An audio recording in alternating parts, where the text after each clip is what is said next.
Entah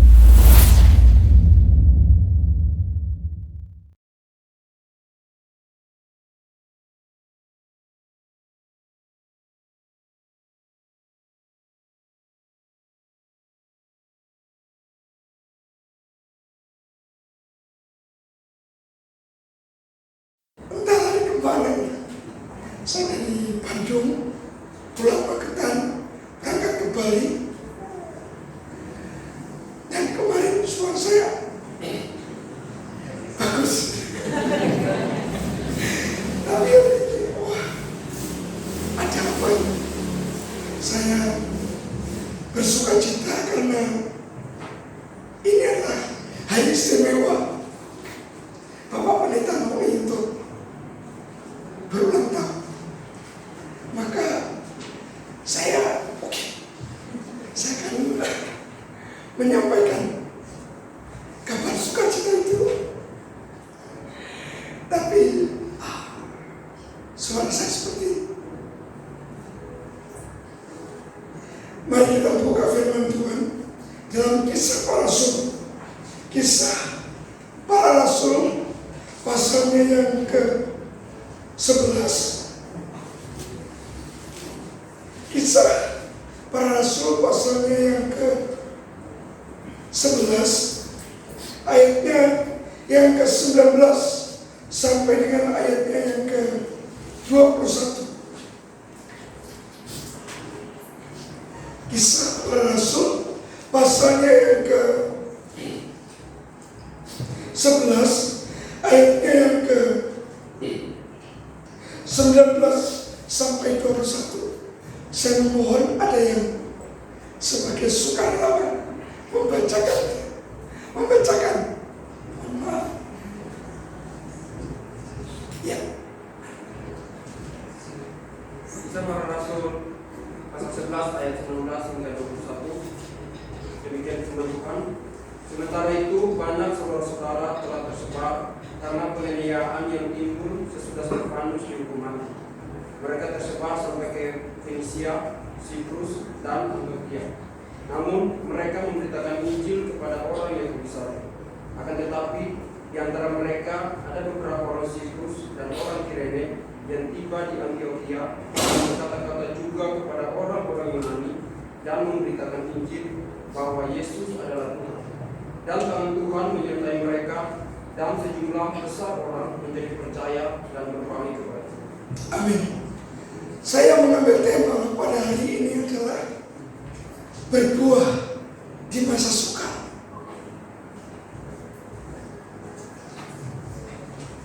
Saya tidak tahu apa hubungannya di dalam berbuah di masa sukar dengan apa yang saya sampaikan hari ini. Ini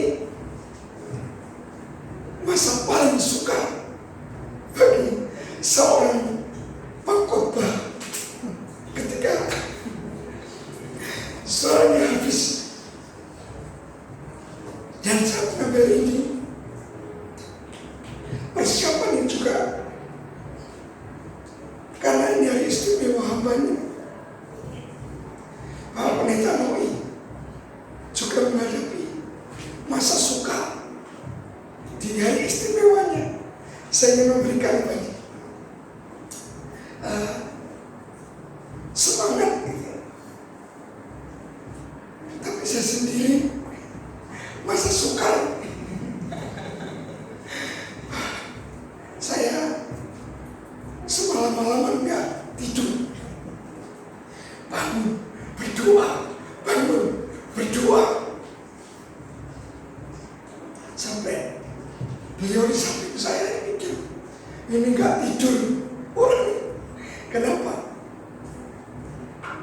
Saya berdoa, Tuhan beri mujizat supaya saya bisa menyampaikan firman Tuhan dengan suara yang baik.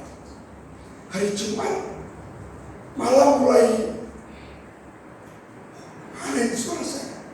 Hari Sabtu kemarin bisa cerita, mulai baik. Kemarin sore hilang lagi.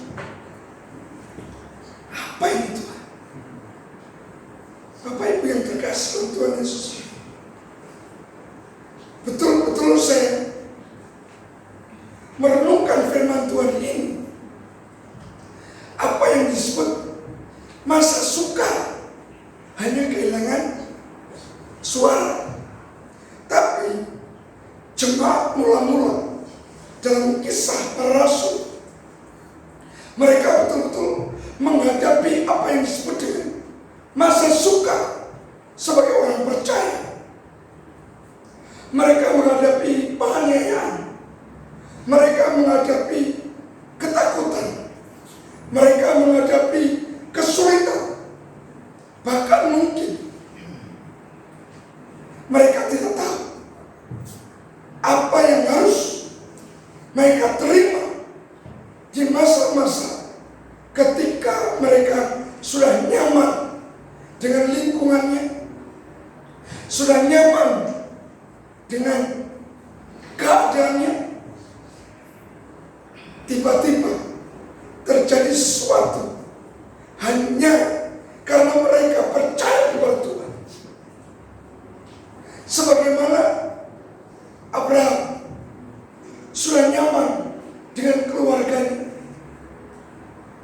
sudah nyaman dengan sanak saudaranya, tetapi Tuhan panggil untuk menuju suatu tempat yang tidak dia mengerti sebelumnya. Seperti khotbah Bapak Gembala dalam Pentakosta kemarin. Nah, Bapak Ibu yang terkasih dalam Tuhan, masa suka Tuhan adakan ada dengan tujuan. Dalam kitab Ayub 42 ayatnya yang kedua, di sana berbicara bahwa Allah sanggup melakukan segala sesuatu dan tidak ada rencananya yang gagal. Bapak Ibu yang terkasih, dalam setiap apapun yang terjadi dalam hidup kita, pasti ada rencana Tuhan. Saya tidak tahu, kemarin seorang saya Salantang, saya pelayanan ke Bandung, pulang ke Magetan, pimpin seminar 3 hari di Sarangan, pelayanan ke gereja di Magetan, berangkat ke Bali, semuanya saya menganggapnya ini rutinitas pelayanan. Maka ketika Bapak Gembala berkata, Pak, kesempatan, ayo nanti di Bali Bapak dengan Pak Suto bisa 3 agak lama menikmati Bali. Saya persiapkan khotbah ini. Ternyata saya harus tahu yang sungguhnya arti kata suka. Betul-betul saya semalaman menangis sampai tadi.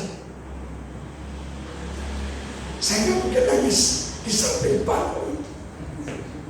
Saya masuk kamar mandi, saya tutup pintunya.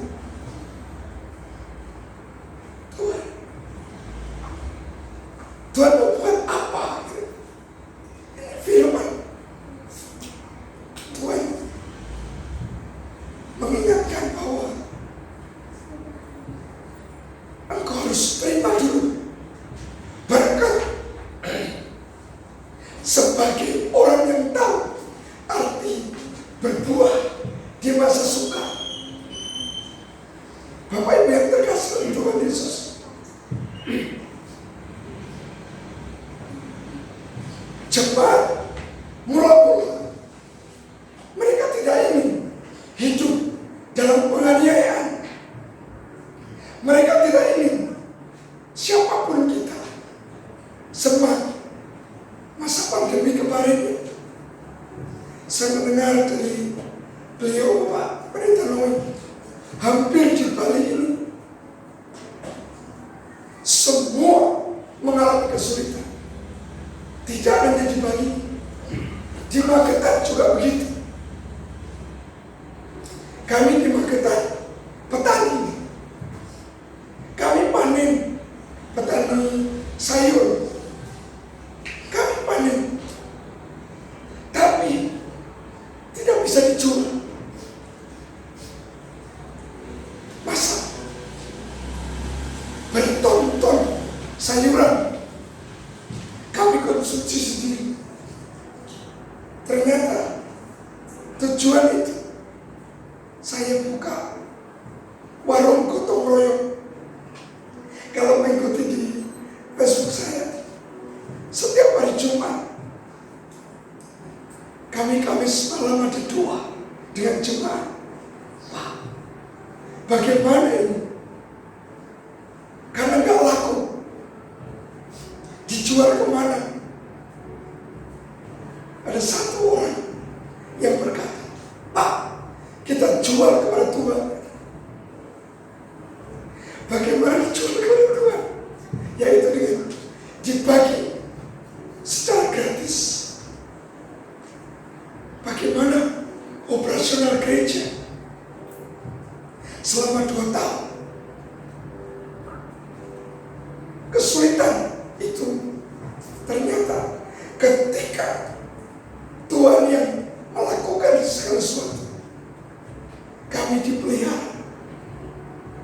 Bahkan setiap bulan kami bisa membagi di tengah-tengah kesulitan beras, sayuran, telur, lauk pauk kepada orang-orang yang membutuhkan.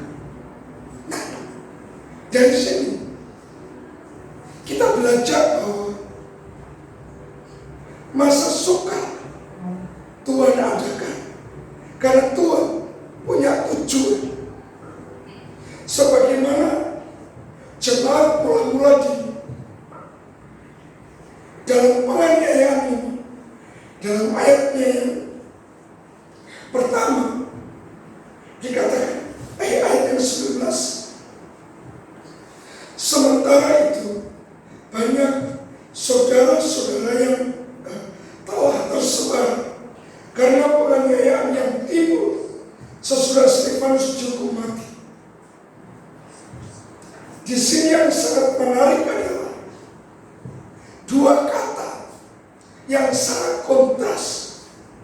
Yang pertama adalah penganiayaan, yang kedua adalah tersebar. Apa yang kata tersebar di sini ditulis dengan kata diaspora. Bapak Ibu tahu arti diaspora? Diaspora itu proses di mana serbuk sari tersebar untuk jatuh di kepala puting calon bagi buah.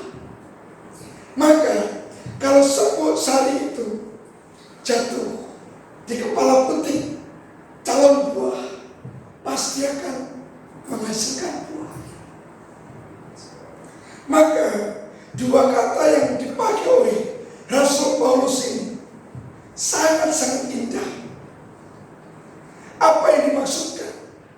Mereka tersebar karena kesulitan, karena penganiayaan, tapi diubahkan menjadi sesuatu yang mendatangkan berkat, yaitu diaspora. Penganiayaan tidak menjadi hambatan. Ada apa?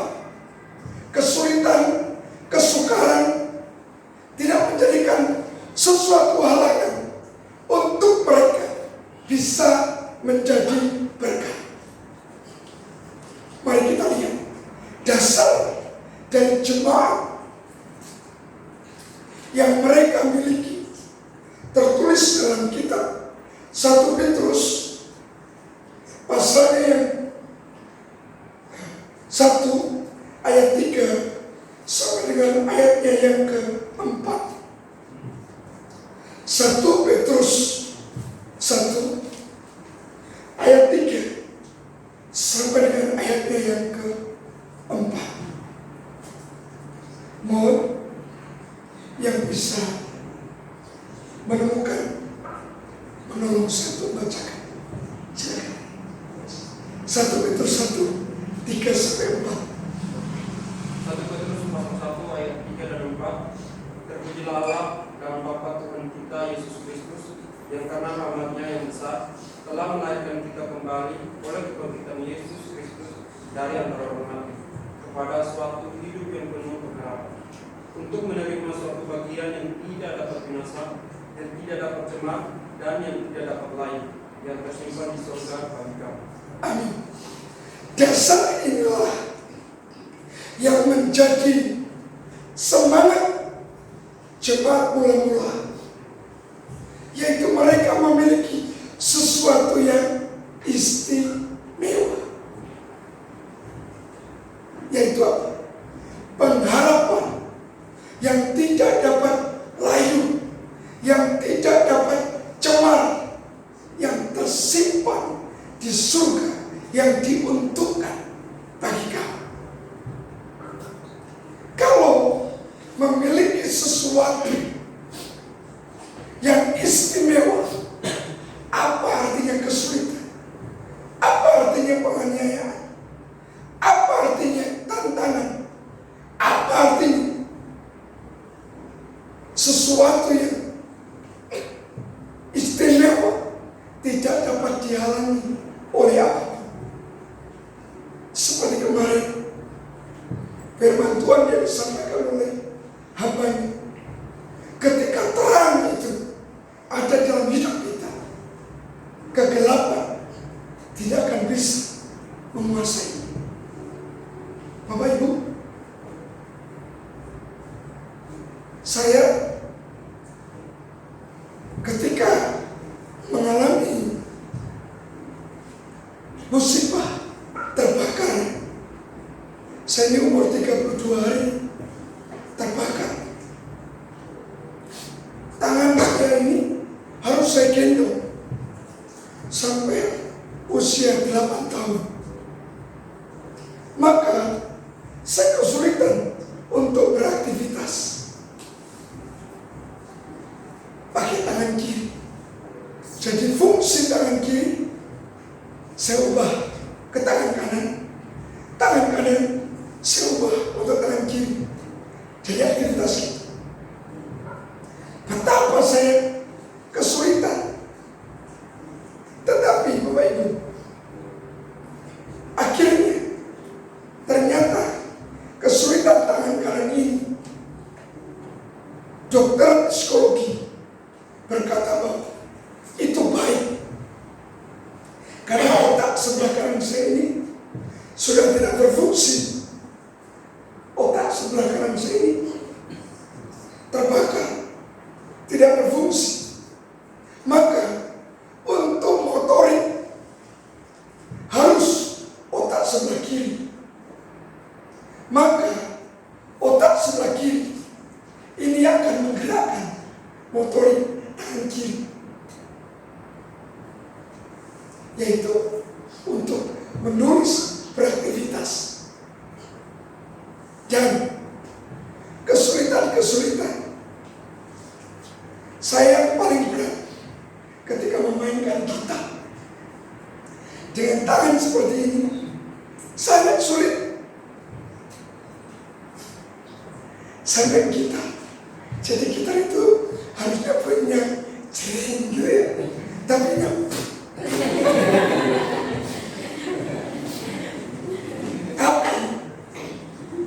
itu harus saya lakukan ketika membuka pos pelayanan yang tidak ada alat musik yang lain, hanya kita jemaat, tidak ada yang bisa main musik.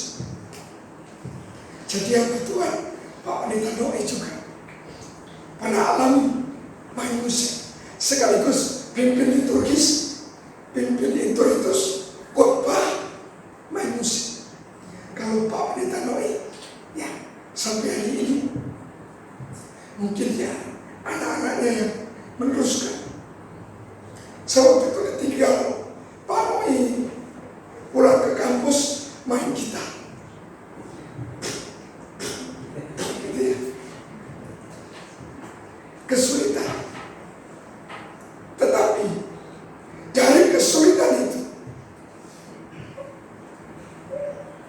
saya memiliki semangat bahwa pasti ada tujuan Tuhan. Amin.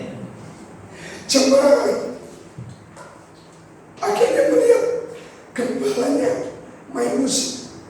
Mereka berlomba-lomba kursus. Mas Pak, saya tak kursus. Walaupun yang tua-tua, Pak Semi, dia kursus. Akhirnya melihat kesulitan, timbul jemaat untuk bertumbuh. Jadi Bapak Ibu, kesaksian hidup jemaat mula-mula, mereka mengabaikan kesulitannya, mengabaikan ketakutannya, mengabaikan kekhawatirannya. Kenapa? Mereka justru munculkan pengharapan dalam hidupnya harus juga dimiliki oleh orang-orang lain. Karena mereka memiliki sesuatu istimewa yang tidak dapat cemar, yang tidak dapat lain, yang tersimpan di surga, diuntukkan bagi kamu. Bagaimana kita? Apakah kalau kita memiliki sesuatu yang istimewa, kita akan simpan untuk diri kita sendiri? Tadi malam saya jadi diajak makan malam mulai Bapak Gembala, yuk makan di tempat yang istimewa. Wah, saya betul-betul menikmati hidangan itu. Lalu sepulangnya beliau cerita, Pak, baru kali ini saya itu menemukan makanan itu yang paling enak. Saya tidak perlu tahu sebutkan, nanti biar Pak Gembala sendiri yang jelasin. Terus dia berkata, setiap orang yang kesini Pak, pasti saya ajak makan di sini. Anak-anak saya kalau ini maunya ke sana. Dalam hati saya, wah, sesuatu yang lezat, sesuatu yang enak, maunya orang lain menikmati. Bagaimana caranya? Saya tahu beliau ini orang nekat. Bagaimana baca orang banyak, setiap orang banyak diajak makan ke sana, berapa itu uang? Padahal beliau sendiri juga, saya juga orang Eleus, saya tahu kesulitan itu. Tapi kesulitan itu nomor sekian. Yang penting teman saya, saudara saya, orang yang saya kasih menikmati. Saya tahu kenapa mereka. Dulu kami punya uang 3.500. Masa kedua, saya berpikir, yuk kita beli beras. Bisa untuk tahan 2 hari. Dia bilang, oh, kok kita makan mie ayam.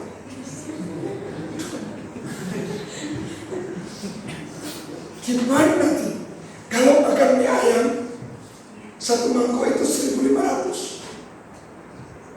Jadi kalau 3.500, 2 mangkok plus 250 ST. Makan sih makan, tapi hati saya gondok. Ini setelah makan siang, nanti malam, besok pagi, besoknya lagi. Wah, harusnya bisa cukup untuk beli beras. Ini nekat, dah makan mie ayam paling enak dimakan tadi. Ya, saya makan tapi nggak menikmati. Tapi Panon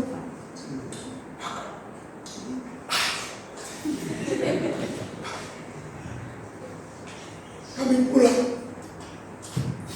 naik motor, dia bilang minum air putih yang banyak, tidur.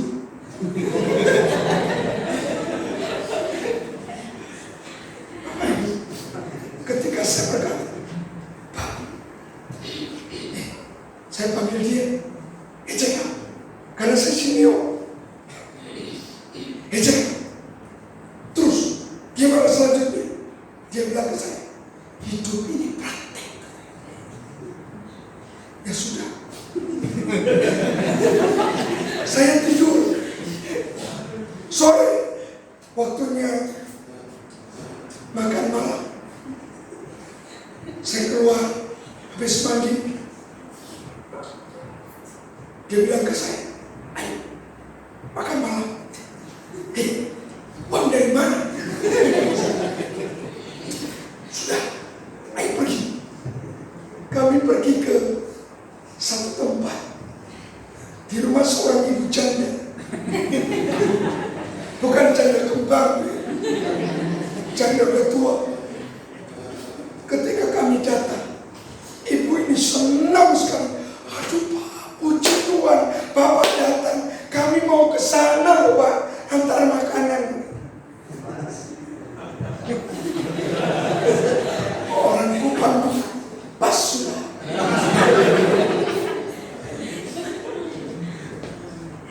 Saya begitu khawatir tentang pemeliharaan Tuhan. Saya hitung-hitungan, tapi saya belajar dengan junior saya yang sekarang jadi pimpinan saya. Saya ini seniornya diperintah-perintah. Tahu kan, saya orang yang rendah hati.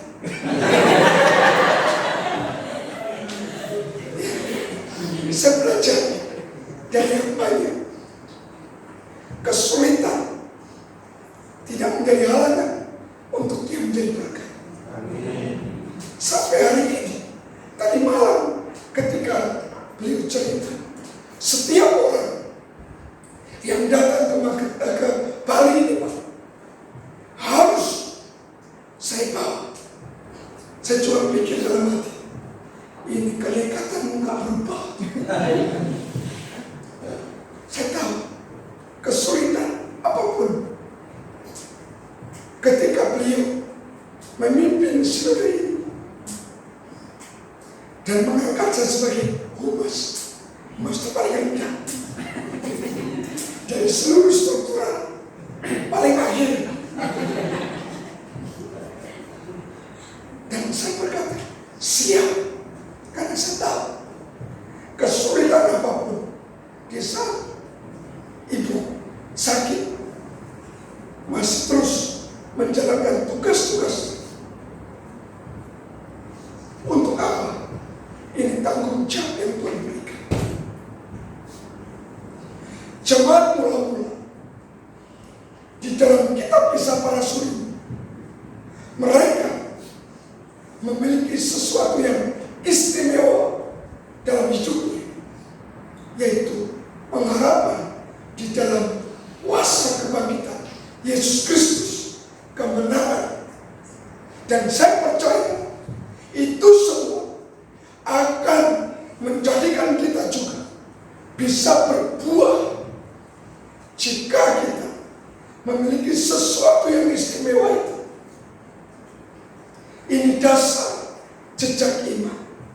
Maka apapun yang terjadi, kesulitan, tantangan, tidak akan menjadi penghalang dari Bapak Ibu semua untuk terus bisa menjadi berkat.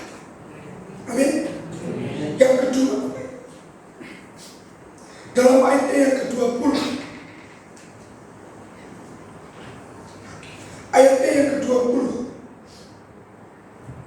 akan Di antara mereka ada beberapa orang Siprus dan orang Kirene yang tiba di Antioquia dan berkata-kata juga para orang-orang Yunani dan memberitakan Injil bahwa Yesus adalah Tuhan. Bapak Ibu yang terkasih, yang kedua adalah inti dari segala berita, dari segala kesaksian hidup harusnya adalah Yesus adalah Tuhan.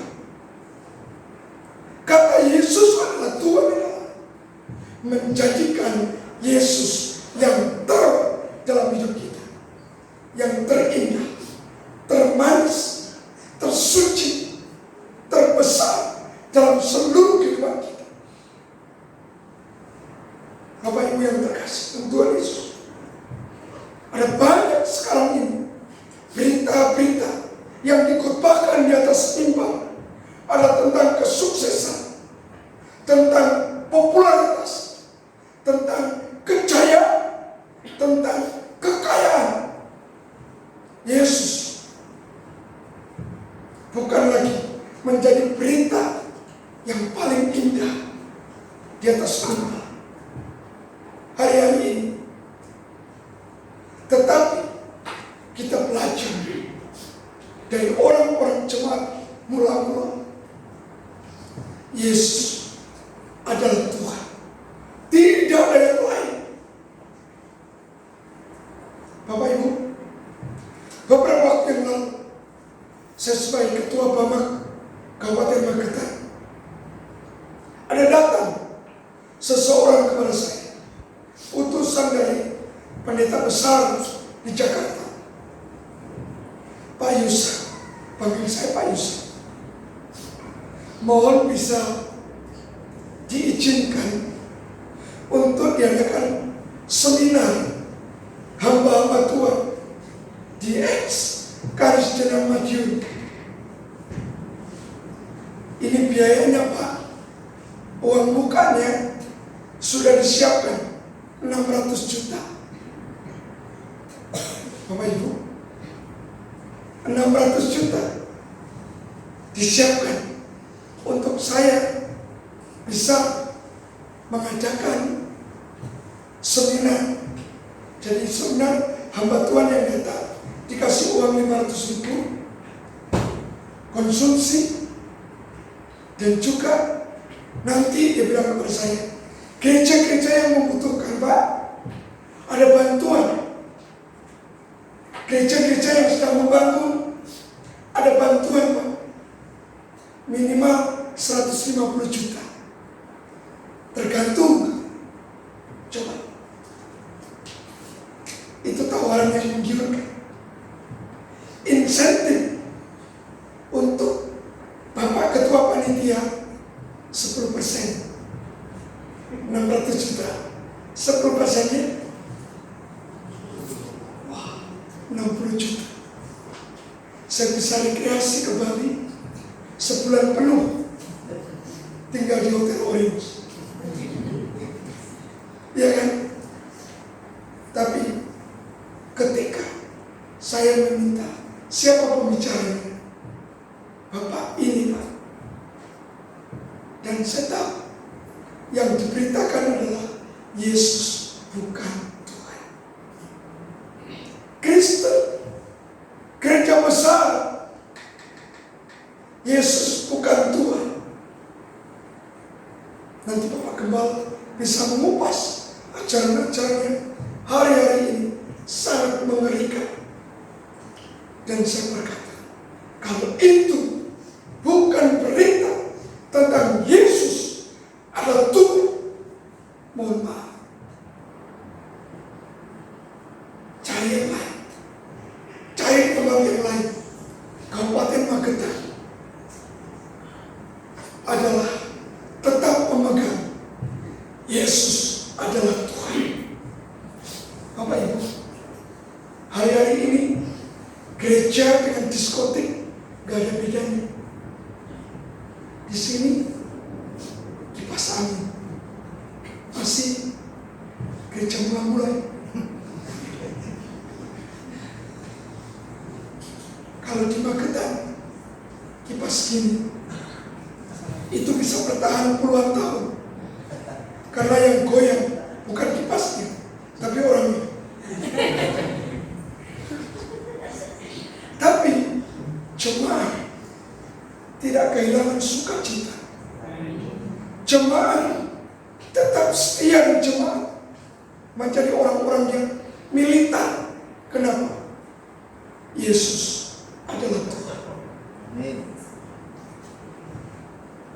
Saya tahu hambanya datang ke Bali, Bapak Ibu pasti setiap tahun itu diceritakan bagaimana gereja ini berdiri. Karena berita Yesus adalah Tuhan. Bukan beliau yang ganteng. Ya. Gereja ini berdiri karena Pak Noi ganteng. Saya percaya jemaatnya pasti setiap Pak Noi naik mimbar akan berkata, tahu, karena ganteng. Saya tahu junior saya di sini pimpinan yang luar biasa. Meskipun tidak bisa berbahasa Jawa, dia penginjilan ke Selpanggung, ke daerah-daerah, nekat dengan sepeda motor A100. Tahunnya 77. Pas dia lahir, sepeda motor itu dibuat. Dia lahir tahun 77. Sepeda motor itu Yamaha A100 tahun 77. Kami kadang-kadang ke Parang lewat gunung, lembah, naik gunung. Kami berpakaian bagus rapi, kita pergi. Turun jalanan, dia bilang, pegang rata. Saya suruh pegang rata. Waktu naik, dia bilang, lompat. Saya suruh lompat, kenapa? Dorong. Saya juga berkata, ini orang. Sampai di tujuan, ketemu seseorang memberitakan Yesus adalah Tuhan. Itu yang menjadi semangat saya. Ya wis, jangan naik turun, saya naik lompat. Tidak masalah. Saya senang. Kadang nekat. Jam 2 malam, jam 2 dini hari, berangkat kita. Kita tidur, berangkat. Ya, sebagai senior, ya, apa yang dia lakukan? Ini berita penting. Apa berita penting? Yesus adalah Tuhan. Bapak Ibu, saya percaya jemaat di sini akan bertumbuh dan berbuah. Kenapa? Karena berita itu tidak berubah. Maka berita yang Bapak Ibu bawa keluar pun kepada orang-orang yang Bapak Ibu kasih, yang Bapak Ibu temui adalah Yesus adalah Tuhan. Ini penting. Jangan kesuksesanmu, jangan karena kepopularitasanmu, jangan karena kehebatanmu, tetapi Yesus adalah Tuhan. Ini penting untuk kita tetap jaga. Hari istimewa Pak Pendeta Noi, di masa-masa sulit kita belajar. Saya banyak belajar. Kadang saya berpikir atau melamun, berandai-andai, Tuhan, kalau aku diberikan kegantengan seperti Pak Nur, pasti aku lebih dahsyat. Ya. Saya pergi ke Korea Selatan untuk berkhotbah di sana. Saya pergi ke negara-negara Singapura, Thailand, Malaysia, Hong Kong untuk memberitakan apakah Tuhan ini membuat saya dipermalukan? Hamba Tuhan kok udah kayak gitu? Tidak. Ternyata Tuhan ini supaya berita yang sama, Yesus adalah Tuhan yang berotoritas atas seluruh kelemahan, atas seluruh kelebihanmu, atas seluruh kepopularitasanmu, atas seluruh rencanamu, atas seluruh apapun. Jadikanlah Yesus adalah Tuhan. Maka ini spirit ini yang dibawa oleh jemaat mula-mula dimanapun mereka pergi, tersebar berdiaspora memberitakan Yesus adalah Tuhan. Yang ketiga, di dalam ayat yang ke-21, dan tangan Tuhan menyertai mereka dan sejumlah besar orang menjadi percaya dan berbalik kepada Tuhan. Bapak Ibu,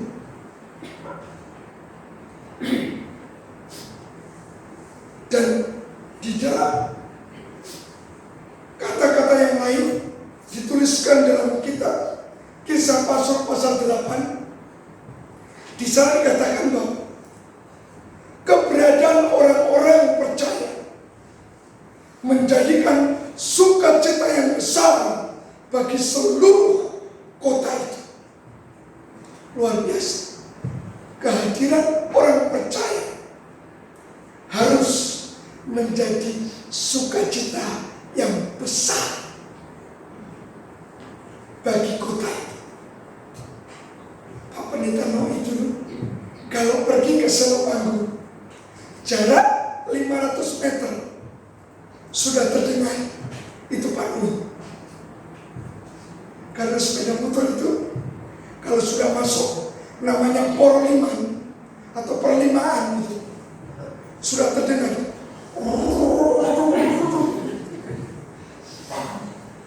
Dan semua orang di sana Pak Noi, itu Pak Noi, termasuk ibu-ibu yang sedang mencuci dan mandi di sungai. Tahu kalau Pak Noi lewat, jembatannya itu di atas sungai. Pak Noi lewat, mereka teriak-teriak, Pak Pinara, tahu Pinara? Singgah, Pak singgah. Dia karena tahu kata singgah, matikan sepeda motor, jaga datang ke sungai itu.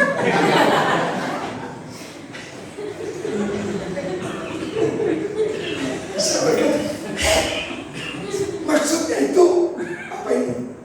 Merah-merah bibir. Hanya ya sekedar gitu.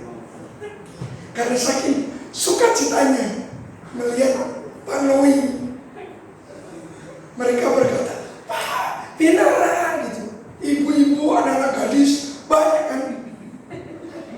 Dia matikan motor, pergi.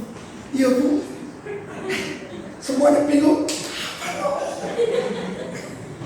Lain kali saya nasihat, itu orang mandi, itu orang mencuci, itu hanya sekedar ini musuh.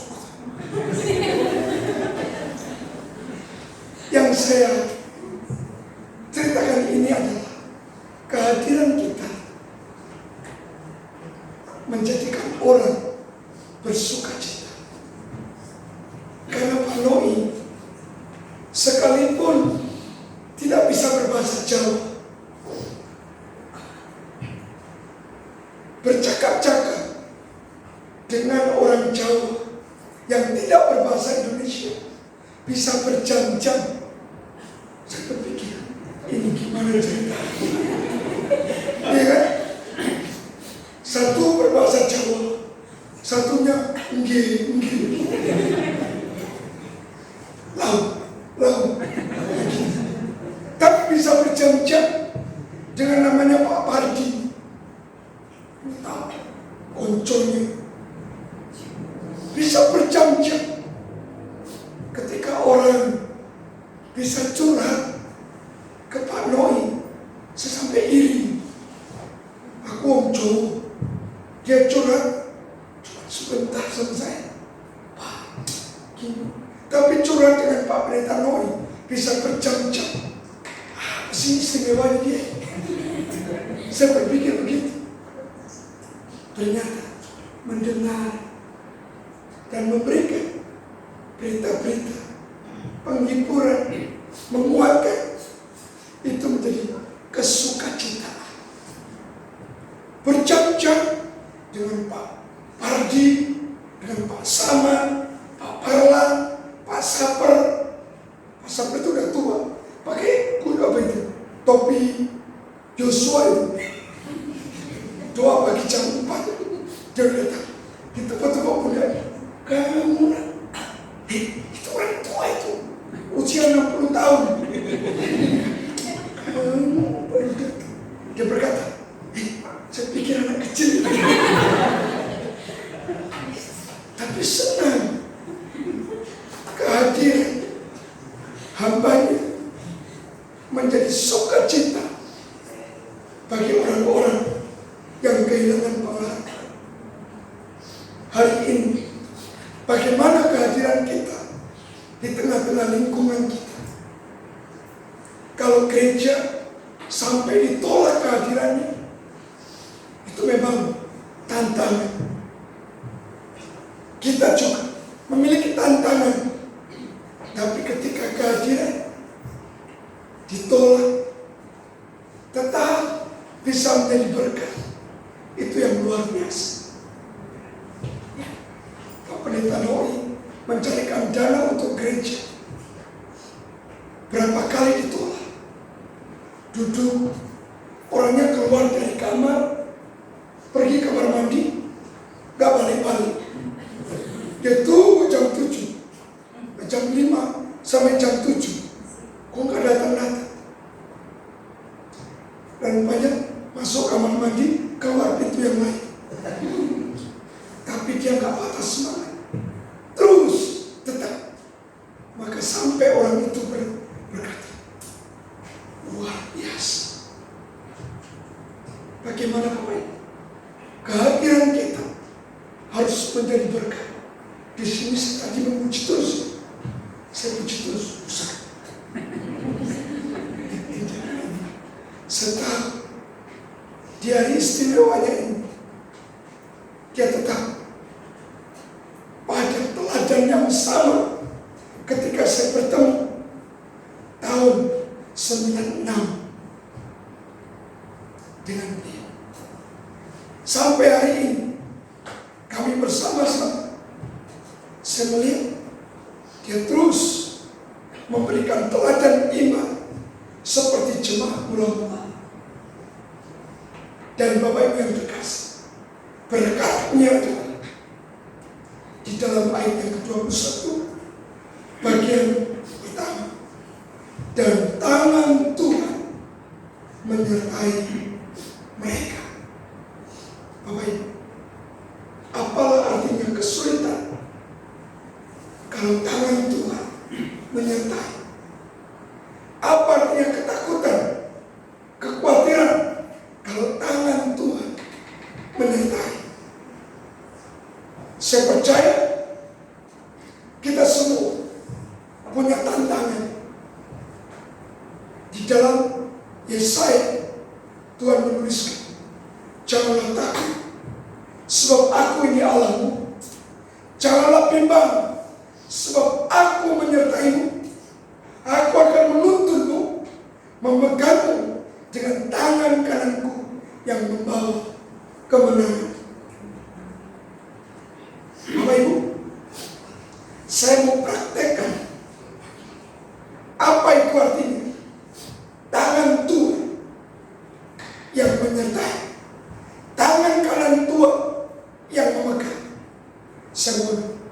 Pak Otto bisa maju ke depan membantu saya.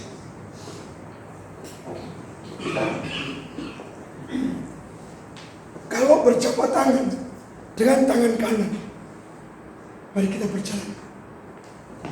Sulit ya? Sulit. Pasti kesulitan. Apalagi ada tiang, apalagi ini, pasti kesulitan. Tapi bagaimana tangan kanan Tuhan ini memegang tangan kanan kita dengan berjalan dengan enak, yaitu begini. Ayo berjalan. Enak ya? Lebih enak mana dengan tadi? Ini tangan kanan Tuhan memegang tangan kanan kita dengan cara apa? Tuhan ada di depan. Amin. Terima kasih. Ya. Itu saya mendapatkan berkat itu. Saya belajar tangan kanan Tuhan memegang tangan kanan kita dengan cara Tuhan memimpin kita. Tuhan ada di depan kita. Maka Daud dalam Mazmurnya berkata apa? Tuhan adalah gembalaku, takkan kekurangan aku. Ia menuntunku ke air yang tenang. Dia menuntunku ke rumput, padang rumput yang hijau. Gadamu dan tongkatmu itu yang melindungi aku. Bapak Ibu, pasca pandemi, prediksi dunia bukan semakin baik. Penyeberangan Gilimanuk ke Tapak, kemarin Pak Pendeta Peter 6 jam tertahan. Dan itu akan berlaku 3 minggu ke depan. Pak Pendeta Roy berkata, wah, pasti Bali akan mengalami lonjakan kenaikan harga kebutuhan pokok. Karena hampir 60% didatangkan dari luar Pulau Bali. Tanda. Bagaimana Bapak Ibu? Pasti Bapak Ibu akan berkata, kalau Tuhan sanggup memimpin di masa pandemi sampai hari ini, Tuhan juga Allah yang sama yang akan sanggup memimpin kita ke depan. Amin. Demikian juga kesulitan yang kita hadapi di masa-masa yang lalu tidak akan menakutkan di masa-masa yang akan datang. Karena tangan kanan Tuhan memegang tangan kanan kita. Dengan cara apa? Jadikan Yesus adalah Tuhan yang memimpin seluruh hidup. Kalau hidup kita sepenuhnya dipimpin oleh Tuhan, kita tidak akan takut. Saya melayani sebagai gembala. Ketika baru menikah, anak satu, jemaat berkata, Pak, kita hanya bisa memberikan kebutuhan hidup Bapak 168.000. Saya berkata, siap, lebih bisa. Semua kaget. Bagaimana 168.000 punya anak, punya istri, bisa bertahan terus? Saya berkata, dulu 15.000 rupiah bisa bertahan dengan konco saya yang nekat ini. Pak Pendeta Roy sambil main gitar nyanyikan lagu Jawa, sing sabar lan mantap. Artinya yang sabar dan mantap. Ibu Pendeta Hana mendengarkan dari kamar sebelah. Tapi betul, orang yang dengan sabar dan mantap mengikut Tuhan. Bukan bergantung pada angka-angka. Ya, 100.000, 1 juta, 10 juta, itu kan hanya angka. Ya, tapi yang terpenting apa? Tangan Tuhan. Kalau tangan Tuhan yang menyertai, Yusuf dibuang di sumur yang kering, tidak menjadi penghalang. Dijadikan budak, tidak menjadi penghalang. Difitnah oleh Nelly. Tahu Nelly? Istrinya Potifar, nenek lincah. Tidak menjadi penghalang. Dipenjara, tidak menjadi penghalang. Kenapa? Di sana tertulis, sebab Tuhan menyertai Yusuf. Itulah sebabnya saya percaya jemaat di sini, apapun pekerjaan, apapun pergumulan, tidak menjadi masalah. Kenapa? Tangan Tuhan menyertai. Di masa sukar ini, khususnya Bapak Gembala berulang tahun hari ini, tentunya ke depan memimpin sinode tidak mudah.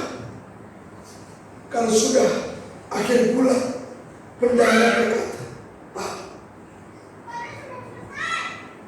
hamba-hamba Tuhan, ini waktunya kirim HR." Dia berkata, "Pasti nanti ada."